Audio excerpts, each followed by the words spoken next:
వ్యతిరేక పాలన పై పెట్టిన అక్రమ కేసులు రక్షించండి ప్రజాస్వామ్యాన్ని, రక్షించండి ప్రజాస్వామ్యాన్ని, నశించాలి చంద్రబాబు నాయుడు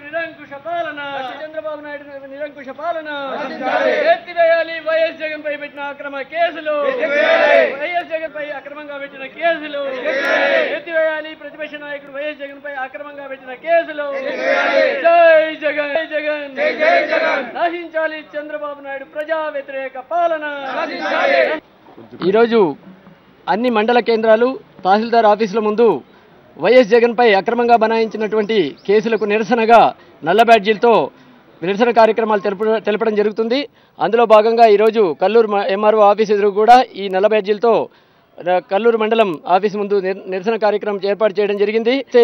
ప్రభుత్వం నిరంకుశంగా ప్రజాస్వామ్యాన్ని కూనీ చేసే విధంగా కేబినెట్ హోదా కలిగినటువంటి ప్రతిపక్ష నాయకుడు జరిగిన సంఘటన పరిశీలించడానికి వెళితే ఆయన పైన అక్రమ కేసులు బనాయించడం అనేది ఇది ప్రజాస్వామ్యానికి చరమగీతం పాడడమే, నిరంకుశ పాలన తప్ప మరేం లేదు. కాబట్టి ప్రజలందరూ ఈ విషయాన్ని గమనిస్తూ ఉన్నారు. ప్రజలు చంద్రబాబు నాయుడు యొక్క నిరంకుశ పాలనకు బుద్ధి చెప్పే రోజు అతి త్వరలోనే ఉంది. కాబట్టి ఈ విషయాన్ని గమనంలో పెట్టుకోవాల్సిందిగా చంద్రబాబు నాయుడుకు మేము విజ్ఞప్తి చేస్తున్నాం. ఇదే రకమైనటువంటి నిరంకుశ పాలన ఎదురైతే వైఎస్ఆర్సీపీ శ్రేణులు మొత్తం కూడా నీకు బుద్ధి చెప్పే పరిస్థితి వస్తుంది. ఈరోజు వైఎస్ జగన్ చేసిన అక్రమం ఏంటి అని ఒకసారి మేము ప్రశ్నిస్తున్నాం. డ్రైవర్ శవ పరీక్ష చేయకుండా డ్రైవర్ని తీసుకెళ్తున్నారు. ఎందుకు తీసుకెళ్తున్నారు? డ్రైవర్ ఏమైనా మద్యం సేవించాడన్న విషయం తెలియాలి అంటే ఖచ్చితంగా శవ పరీక్ష చేయాలి. కానీ శవ పరీక్ష చేయకుండానే నిందితులను కాపాడడం కోసం వారి పార్టీ నాయకుడైనటువంటి జేసీ దివాకర్ రెడ్డి గారిని వాళ్ళ నాయకులను కాపాడడం కోసం ఈరోజు శవ పరీక్ష చేయకుండా డ్రైవర్ను తీసుకెళ్తుంటే ఈరోజు అడ్డుకున్నటువంటి జగన్ పైన అక్రమ కేసులు బనాయించడం ఎంతవరకు న్యాయము, ఎంతవరకు సముచితమని ప్రశ్నిస్తున్నాం. అదేవిధంగా ఇదివరలో కూడా ఇదే ట్రావెల్ ఏజెన్సీ ఎన్నో యాక్సిడెంట్లు జరిగాయి. ఆ రోజు కూడా ఒక బస్సు దగ్ధమైపోయింది, ఎన్నో నిండు ప్రాణాలు బలైపోయాయి. అటువంటి వాళ్ళను మందలించడం వదిలి స్వయాన తమ పార్టీ నాయకుడన్న ఏకైక ఉద్దేశంతో వాళ్ళను కాపాడడానికి నిర్లజ్జగా సిగ్గు లేకుండా ఈరోజు చంద్రబాబు నాయుడు యొక్క శ్రేణులు ప్రయత్నిస్తున్నాయని చెప్పి తెలియజేస్తున్నాం. ఈ విధానాలను ఇప్పటికైనా మానుకోకపోతే రాబోయే రోజుల్లో ప్రజలందరూ కూడా మీకు తిరుగుబాటు చేసి మీకు తగిన బుద్ధి చెప్పే సమయం ఆసనమైందని చెప్పి తెలియజేస్తున్నాం. కాబట్టి ఈరోజు ఇంకో డ్రైవర్ ఉండాలి. ఉదయం నుంచి డ్రైవర్ లేడు, ఉన్నట్టుండి 2:30కు ఎక్స్ట్రా డ్రైవర్ నేను వచ్చాడు. ఎక్కడున్నావయ్యా అంటే డిక్కీలో పడుకున్నానంట. ఒక్కసారి ఆలోచించండి, వారు చేస్తున్న పనులు ఒకదానికోటి పొంతన ఉన్నాయా? డిక్కీలో దాదాపు ఉదయం నుంచి రాత్రి అంతా కూడా ఊపిరాడదు, గాలి ఉండదు. అటువంటి చోట డిక్కీలో పడుకోగలరా? ఈరోజు కలెక్టర్ పైన చేయి చేసుకున్నారనో ఇంకోటనో అక్రమ కేసులు పెడుతున్నారు. ప్రతిపక్ష నేత వైఎస్ జగన్ గారు కేబినెట్ ర్యాంక్ కలవాడు. ఒక కలెక్టర్, ఒక ఐఏఎస్ ఆఫీసర్ కంటే ఎక్కువ హోదా లేదా? ఏమయ్యా ఏం చేస్తున్నావు అని చెప్పి చెయ్యేసి ప్రశ్నిస్తే ఈరోజు నీ అక్రమ కేసులు బనాయిస్తావా? కాబట్టి నీకు బుద్ధి చెప్పే సమయం ఆసనమైందని చెప్పి చంద్రబాబు నాయుడుకు ఈరోజు మేము ఈ సభాముఖంగా తెలియజేస్తున్నాం.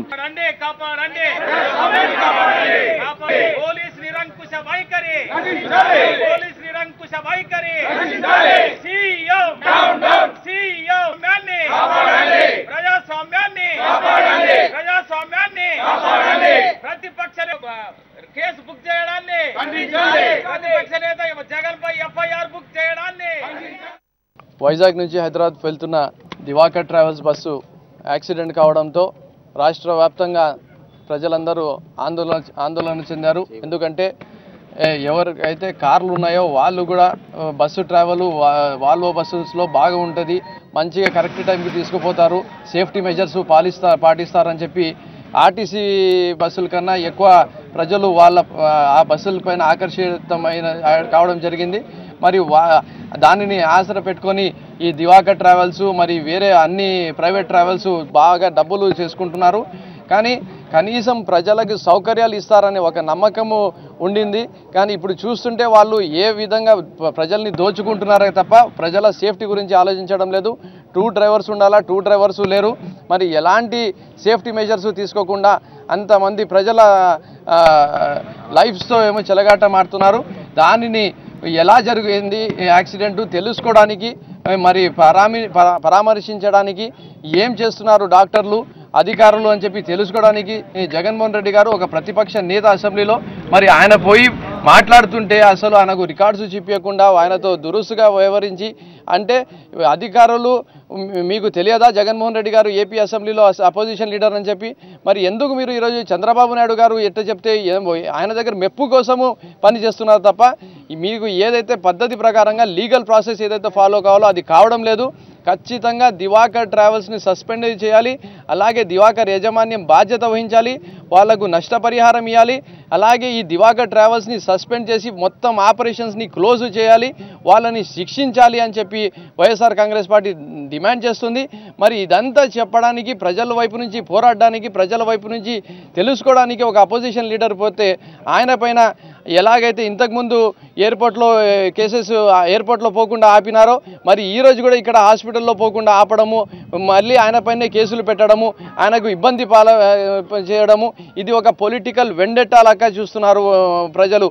ఆయనకు ఏదో ఒక విధంగా ఆయన నోరు గొంతు నొక్కేలా జగన్మోహన్ రెడ్డి బయటికి రాకూడదు, జగన్మోహన్ రెడ్డి ప్రజల తరపు నుంచి మాట్లాడకూడదు అనే టైప్లో ఆ వైఖరిలో చంద్రబాబు నాయుడు గారు కానీ ఆయనతో కలిసి ఉన్న మినిస్టర్లు ఎమ్మెల్యేలు ఈరోజు చాలామంది అధికారులు కూడా ఆ ఒత్తిడిలో వాళ్ళ కోసం పనిచేయడం చాలా దారుణము. మరియు గవర్నమెంట్ ఎంప్లాయీస్ అనేది ప్రజల కోసం పనిచేయాలా, ఒక అధికార ప్రభుత్వానికి పనిచేయకూడదని చెప్పి వాళ్ళ వైఖరిని కూడా మేము ఖండిస్తున్నాం. ఈరోజు ఖచ్చితంగా జగన్మోహన్ రెడ్డి గారి పైన వేసిన కేసులన్నీ తీసేయాలి. మరి ఎప్పుడైనా ఇలాంటి సంఘటనలు జరగకుండా సీఎం గారు బాధ్యత తీసుకొని ఏ దివాకర్ రెడ్డికి అయితే ఈరోజు రక్షించడానికి ఇన్ని కేసులు పెట్టిస్తున్నారు, ఇంత ప్రజల్ని ఇబ్బంది పెడుతున్నారో మరి ప్రజల వల్లనే మీరు సీఎం అయినారు చంద్రబాబు నాయుడు గారు. మరి దివాకర్ రెడ్డి ఒక్క వల్ల మీరు సీఎం కాలేదు, ప్రజల తరఫున మాట్లాడింటే ఈరోజు ప్రజలు హర్షించేటోళ్ళు ఏమో, కానీ మీరు ఈరోజు దివాకర్ రెడ్డికి కాపాడుకోవడానికే పని చేస్తున్నారని చెప్పి చెప్పదలుచుకుంటున్నారు.